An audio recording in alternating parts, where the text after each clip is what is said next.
Well, hello and welcome to Sports Today's morning news wrap. Apologies for the previous video. There was some technical glitch. That's why my screen froze and my voice was obviously audible to most of you. So that's why I had to delete that video and come back again with this. So we'll try to keep it nice and short or maybe short and crisp.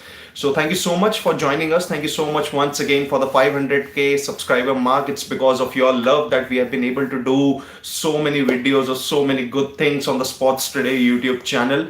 And happy Independence Day to all of you. May you celebrate this day with all your family members and your near and dear ones. And I hope it's going to be a good day for all of you.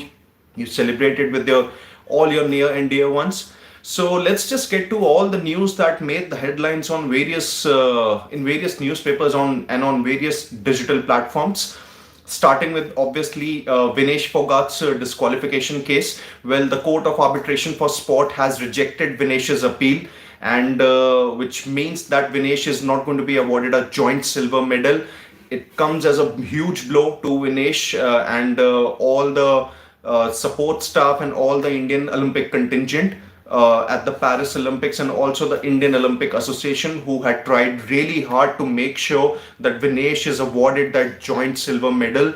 So there was a lot of effort from all the French lawyers and the two lawyers from India, Harish Salve and Vidushpat Singhania, who presented Vinesh's case. But at the end, it wasn't enough for the CAS to overturn their decision. It usually happens very less in the cases of CAA that they usually go about changing their decision. But then when there was a lot of delay, there were hopes among the Indians that okay, Vinesh might be awarded that joint silver medal, but unfortunately it wasn't really meant to happen. And that officially brings an end to India's Paris Olympics campaign. And India finished with a total of 6 medals, with 5 bronze and 1 silver by Neeraj Chopra in the men's javelin event. So that's that when it comes to India's Olympics campaign at Paris. Moving on to a bit of hockey news. The Hockey India have retired the number 16 jersey of the legendary PR Shri, who is now going to take over the as the head coach of the junior hockey team, and he wants to follow the path that Rahul Dravid followed by becoming the head coach of the India men's cricket team. He wants to go through the junior ranks, coach those juniors, and make sure that they progress to the international level and are ready to represent the senior Indian men's hockey team. And by the end of 2032 by the beginning of the 2032 Olympics, he wants to be ready to coach the senior men's team. And by 2036, if Olympics are held in India, he really desires to be senior India men's hockey team's head coach. And that's all the words that have been said by PR Srijesh only.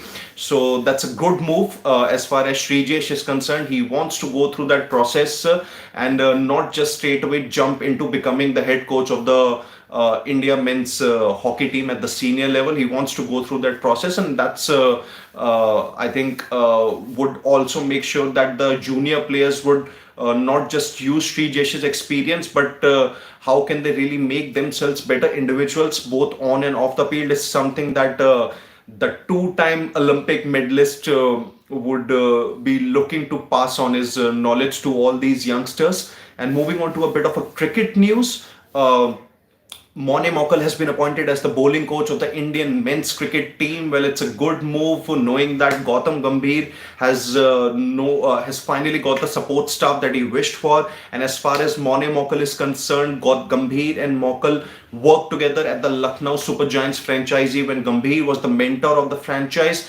Mone Mokkal was the bowling coach, and apart from that, Mone Mokkal has the experience of even coaching the national teams too. He was the bowling coach of the Pakistan national cricket team too.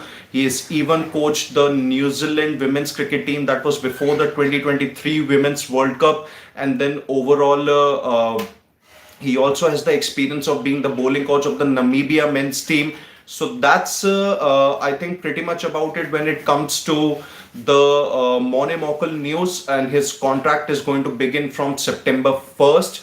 and his first series is going to be the two-match test series against Bangladesh, which begins in the third week of September, followed by the three test matches against New Zealand and the five test matches against Australia of the all-important Border Gavaskar Trophy.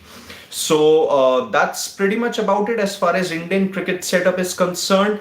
Moving on to a bit of more cricket news, but from the domestic setup now, Rishabh Pant has made a red ball comeback in the Dulip Trophy, and so have a lot of other senior Indian members like KL Rahul, Shubman Gill, Shreyas Iyer, Gill and Iyer are going to lead one of the four teams at the Dulip Trophy. Then there is obviously Rishabh Pant, as we said, and a lot of other players like Ravindra Jadeja, Akshar Patel are going to be a part of it. Mohammad Shami isn't a part of it. He's still recovering from the surgery that he had. And Rinku Singh, surprisingly, isn't a part of it. So overall, it's going to be a good practice for all these players heading into the all-important test season that India will have, beginning with obviously the two-match test series against Bangladesh. And sticking with a bit more cricket news, the second test between Pakistan and Bangladesh, which is going to take place in Karachi later this month, will be held behind closed doors, primarily because there is some renovation work going on in the National Stadium in Karachi, and that renovation work is primarily to make sure that the stadium is ready for the 2025 Champions Trophy that's actually going to be held in Pakistan. So that's why the Pakistan Cricket Board has made this move to make sure that the test match is held behind closed doors. It's unfortunate for the fans, but I think looking at the bigger picture, PCB have made the correct decision to make sure that the test takes place safely and there is no issues that the fans would have had to suffer had PCB not made this decision. So that's, I think, pretty much about it that we have from the morning news wrap. Stay tuned to Sports Today, as we are going to bring you all the latest stories and the relevant colored updates that we have from the sporting world. Until then, it's Siddharth Gulati saying goodbye.